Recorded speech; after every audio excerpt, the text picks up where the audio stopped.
Yun o, mga kaisda. So, ito po ang ating bagong bili na gapi. Ito po ay full gold, mga kaisda. At kayo na lang din ang humusga.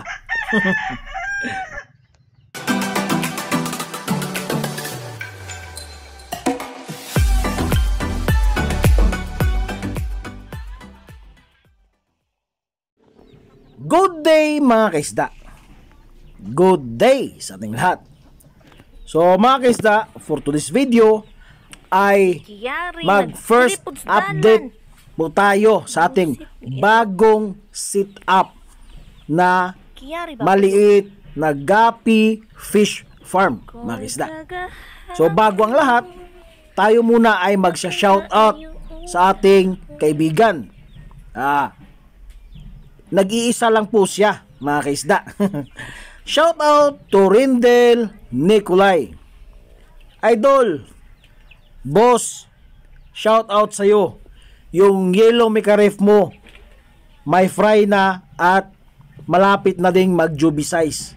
Padadabihin natin yung yellow Mecha Ref mo na freebies mo sa akin. So, mga kaisda, ang una yung nakita sa intro natin ay yung bago kong biling full gold, mga kaisda. Napakamura lang po yun, mga kaisda, no? Ang unang offer sa akin nun is 100 per tryo. Hanggang nag-PM siya sa akin ulit na 75 per tryo, mga kaisda. At kayo na lang din ang humusga. Dahil para sa akin, parang alanganin siya na full gold, mga kaisda.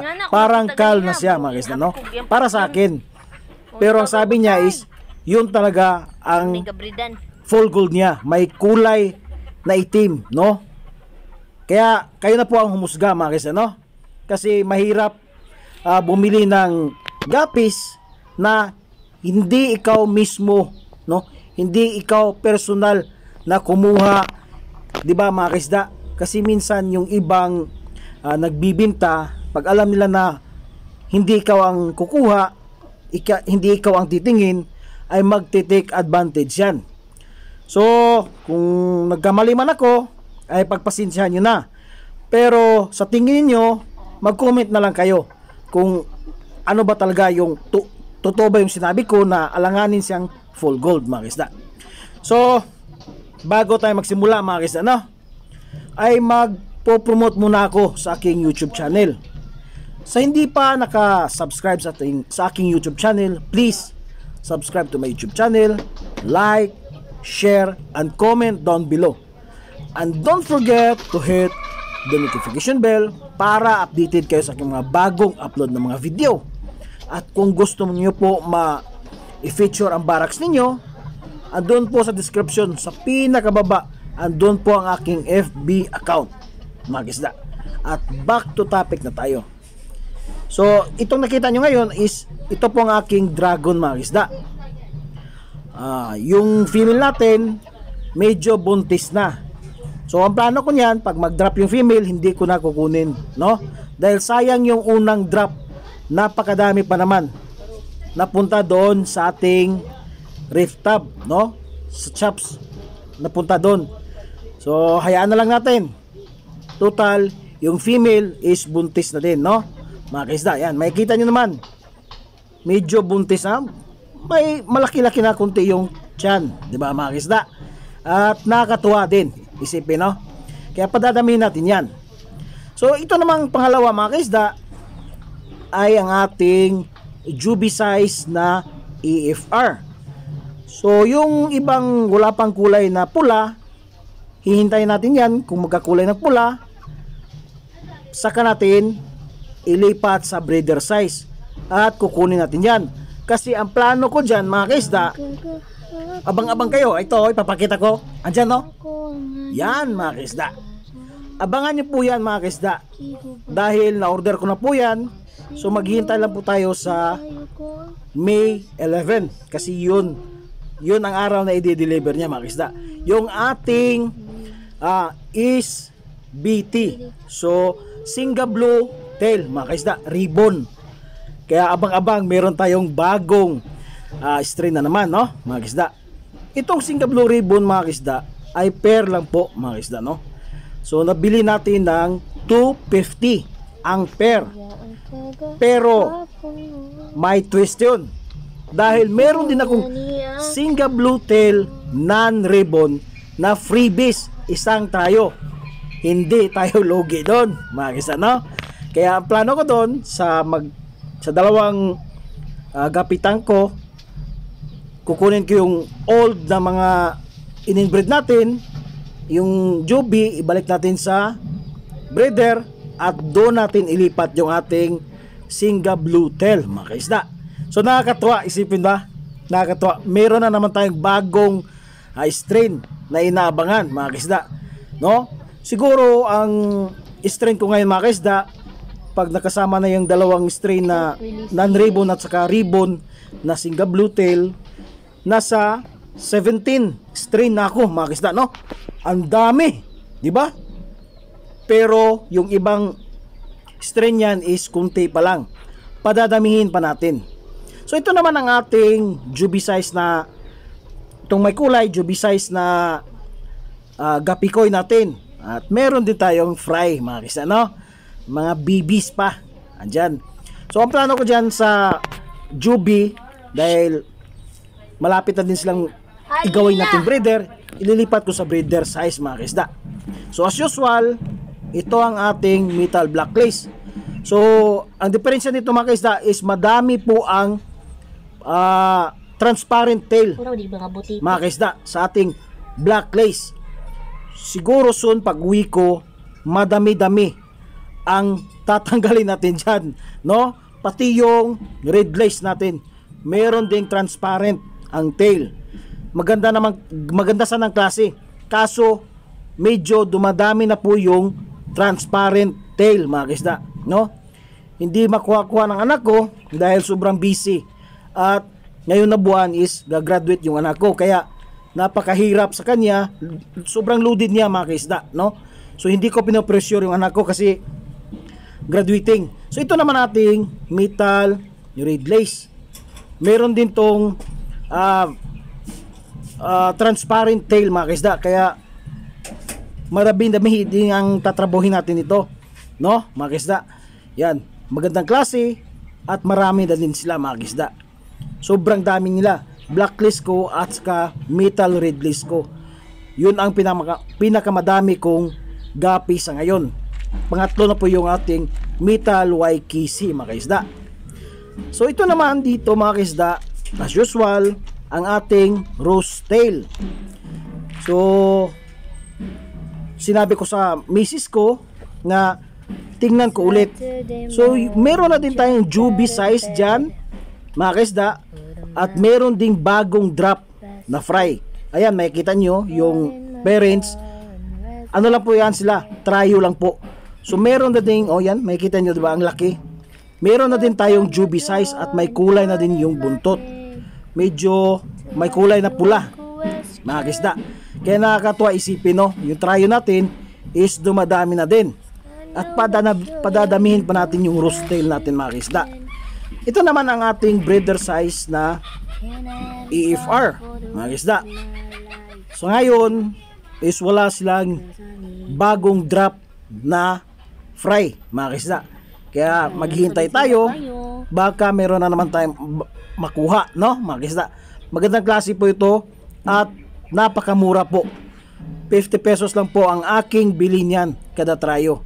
Sobrang dami nila niyan. Ito sila, mga anak na lang to, mga kaisda, dahil yung parents nila is naubos na po. Paunti-unti silang namatay. So ito na po yung kanilang mga anak at magandang klase din, mga kaisda. Ito naman ang ating HBB. Ganun pa rin. Yung HBB natin hindi pa nalipat, mga kaisda. At may plano ako dyan na ibang lagay ko.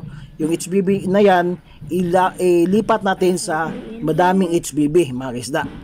So dalawang trapan po ating HBB. Dito hindi natin masyado makikita, pero andyan po yan ang HBB natin, mga kaisda. Magandang klase. Ang binta ko niyan is 50 per trio, mga kaisda. Magandang klase po yan. Kung makikita nyo yan, yung isang trapan na madami sila. Mamaya makikita nyo yan mga kaisda. Yan po ang ating HBB. So dito naman ang ating ABT. So ganun pa rin. Meron sa ng dalawang fry, kaso nawala. Siguro nakain na yon. Napakasayang, no? Matagal-tagal na din to sa akin, mga ilang buwan na. Pero kunti lang ang na-produce nila, parang 3 or 4 lang ang nadagdag mga kaisda. So okay lang, at least andyan pa rin sila, no? So buntis na din yung female, halos male mga kaisda. O ayan, makikita nyo 4 na male, doon sa kabila meron pa isang male, tapos isang female mga kaisda. So padadami natin yan mga kaisda, no? Ito naman ang ating pea dirt. Medyo meron na din tayong juvie size. Dumadami na din sila. Yan nakikita niya, di ba? May juvie size na tayo mga kaisda. At nakakatuwa, isipin, no? Medyo dumadami na sila. At meron na ding nag-order itong si Boss Rendel, no? Gusto niya ng pea dirt natin. Saka na tayo mag-release pag medyo dumadami na talaga sila mga kaisda. Mura din to, bili ko nito mga kaisda, sa totoo lang. 50 din ang bili ko, 50 per tryo, di ba? Ito naman ang ating yellow micarif. Yan. Maglamok. So, Boss Rindel, Nicolay, ito na pong yung tryo mong yellow micarif. Meron na din Juby, di ba? May nakikita ka, madami-dami na sila mga kaisda. Boss Rindel, madami-dami na sila. At buntis na din yung female. Ulit, yung dalawang parents na female, buntis na din, di ba? Nakakatuwa isipin, no? Na isang tryo na bigay sa'yo, freebies lang ng air pump, ito, dumadami na sila paunti-unti, di ba? Meron na ding juvie size. Ito naman ang ating metal blacklist mga kaisda. Ay, metal blacklist to. metal blacklist ni siya. Yan. Metal blacklist. So, dalawang trapan na lang ating metal blacklist mga kaisda. Yan, nakikita nyo. Yan, magandang klase ang ating metal blacklist mga kaisda. Hindi kayo magsisisi kung bibili kayo sa akin, dahil ikaw mismo ang pipili, no? Ikaw mismo ang kukuha. Diyan ako. Tatay! Yan ang gusto ko. Ibong manok Para walang ka. masabi, parang walang maisabi, no? At para masabi din sa bumili na ang gandang Yan ang magsabi klase natin ang ng nakuha video. niya mga kaisda. Ganyan ako pag pumunta sa bahay. So ito naman ang metal blacklist din, no? Yan. Kasi dito na linya is nakasit na yan, nakasbagong sit up yan eh. O metal blacklist din yan mga kaisda. Ayun po yung ating male. Isa lang yung nakikita nating male, no? Sobrang dami talaga mga mga kaisda. Yung mga transparent male, transparent tail mga kaisda. So sayang ba? Sayang yung mga male na mga transparent tail. Sobrang dami. Nakakuha na yung anak ko last month ata. Pero ngayon na meron pa rin, no? Sobrang dami mga kaisda. Sayang kasi. So ito naman ating isa sa bago nating gapi. Itong albino silverado red mga kaisda. So meron kaming nakuha, 3 pa lang ang nakuha namin ditong fry, no? So badadamihin natin yung mga kaisda. Kasi magandang klase din naman yung ating silverado red, albino silverado red, no? Padadamihin natin yan. Ang bili ko niyan is 30 per tryo. Di ba? Magandang klase na, mura pa mga kaisda. Yan. Kaya nakakatuwa. Dito sa Bukidnon mga kaisda, maraming murang isda, magandang klase din. Sa totoo lang. So ito naman ating yellow lace top sword. So meron kayong nakikitang this form na female. Pero puros rin din yan. Okay lang yan, di ba? At least mag-drop sila mag-drop. At dadami sila ng dadami, no? Hindi naman natin ibibinta yan eh. Gawin lang nating breeder, no? Na this form lang yan ang katawan niya. Ito naman ating full gold yan. Ito yung pinakabago kong nabili, 75 per tryo. Kaya kayo na pong humusga kung full gold ba yan. Kasi sa tingin ko, ang female is may kulay itim, mga kaisda, oh, di ba? Kayo nang humusga. Pwede kayo mag-comment kung nagkakamali ba ako or hindi. No? Para sa akin is parang kal, mga kaisda, yung full gold. No? Kayo na pong humusga, mga kaisda. At ito naman ating flamingo, mga kaisda, no? Parang napapabayaan ko na lang yung flamingo na yan dahil sa pagbili ko ng EFR is previous lang din ng flamingo, mga kaisda. So hinayaan ko lang yan sila, no, na dumami. Hinayaan ko lang, kung merong bibili, ano lang din natin yan, i-free. Di ba, mga kaisda? Okay lang yan sa akin, walang problema dahil freebies lang din yan sila sa akin nung bumili ako ng EFR. Why does this have a stick? Ito naman ang ating HBB. Yan ang sinabi ko sa inyo, mga kaisda. Ito po ang ating HBB, magandang klase po yan. 50 per tryo. Hindi kayo magsisisi, magandang klase. 50 per tryo yung HBB natin, mga kaisda. At adult size na po yan sila, mga kaisda. So siguro nasa 7 months na to sila, no? Pero still producing pa rin, no, mga kaisda. Yan, magandang klase po yan. Sa totoo lang, magandang klase. So medyo dumadami na din sila, mga kaisda, no? At padadamihin pa natin yan. At itong klase na system nito, parang hinahayaan ko na lang sila dahil nag-focus ako sa mga bago kong strain. Ito naman ating yellow pingo, mga kaisda. Fingo. Ito po ang ating yellow pingo, mga kaisda, no? Isa din sa bago nating strain. At dumadami na din sila, mga kaisda. Makikita nyo naman, madaming fry at meron na ding juby size. Kaya nakakatuwa isipin, no, mga kaisda. Sobrang dami na po nila. Kaya pag uwi ko soon, mas dadami pa yan sila. Dahil nakatutok na ako dyan sa kanila, mga kaisda. Tututukan ko yan. Dahil ito ang isa sa mga hobby ko, yung isda. So, as usual, ito yung fry na 3 lang ng ating albino silverado. 3 lang po. So, okay lang, no? At least meron tayong nakuha, no? Siguro next drop niyan makakakuha na tayo ng marami, mga kaisda, no? Kasi minsan ganyan nag-start sa maliit, malay natin sa next dadami na, no? Ito ang ating metal waikisi or yellow king cobra, mga kaisda. Yan. So nakikita nyo medyo kunti na yung tubig at sinabi ko na po yan sa father-in-law ko na dagdagan, no? Dahil may kunting butas ang ating trapal, mga kaisda. So ang plano ng misis ko is bibili ng bagong trapal at ililipat sila ulit, diba? Magandang klase po yan, yung ating metal waikisi, mga kaisda. Hindi kayo magsisisi. Isa din tong metal waikisi ko. May kita nyo naman. Yan po ang ating male, all male. all male. All males na metal waikisi. Yan. Magandang klase po yan. So kumuha ako ng dalawang male. Nilagay ko sa loob sa aming bahay, no? Dalawang male na metal waikisi at saka dalawang male na metal red lace. Parang display lang din, mga kaisda. So metal waikisi din, mga kaisda. So 3 trapan po ating metal waikisi, no? At meron ako nakikitang ibang klase. So mayroong dalawa. Dalawang itim, mga kaisda. So tanggalin natin yan, no? Now, transparent tail yun no? Diba? Makikita nyo, transparent tail na metal blacklist.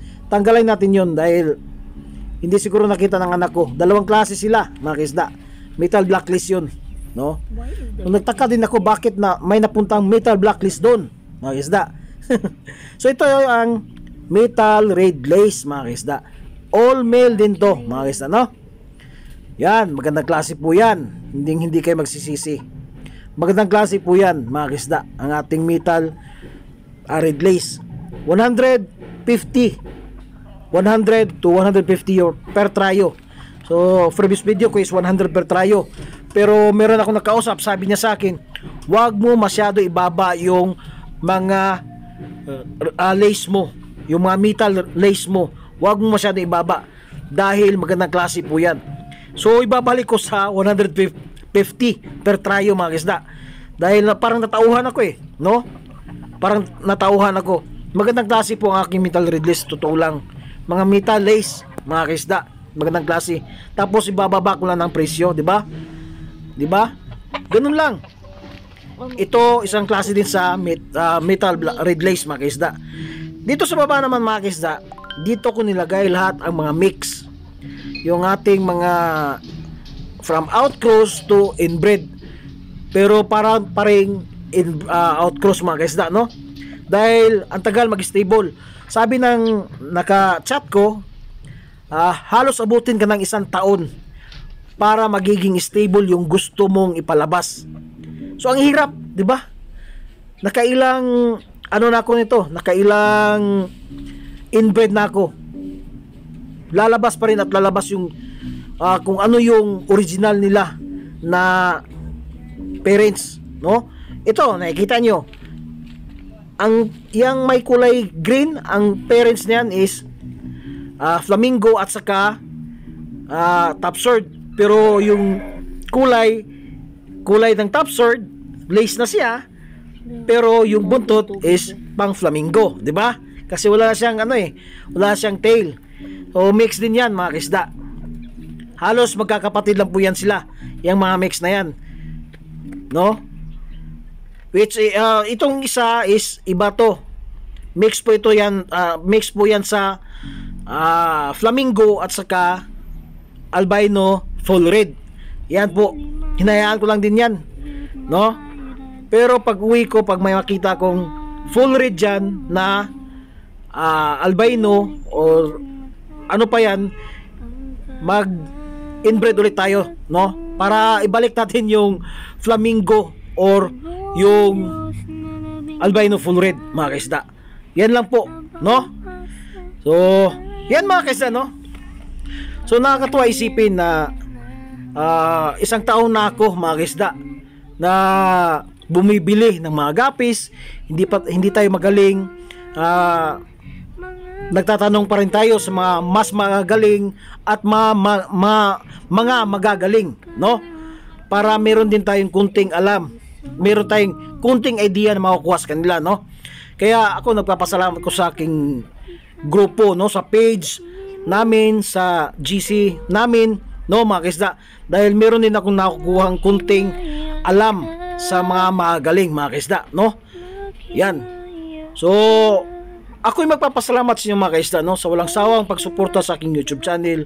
Sa hindi pa nakasubscribe sa aking YouTube channel, please mga kaisda, please subscribe to my YouTube channel, like, share, and comment down below mga kaisda. At saka mga kaisda, kunting pabor naman, meron kayo makikitang dollar sign dyan, pindutin nyo na. Kahit 50 pesos lang, GCash, okay na yan.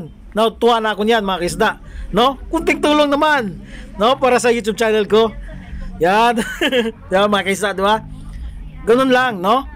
Kasi hayaan nyo, pag uwi ko, yung tulong na yan, papalitan ko yan ng isda. So ako'y magbababay ng mga kaisda. Hanggang sa muli, happy farming! Bye-bye!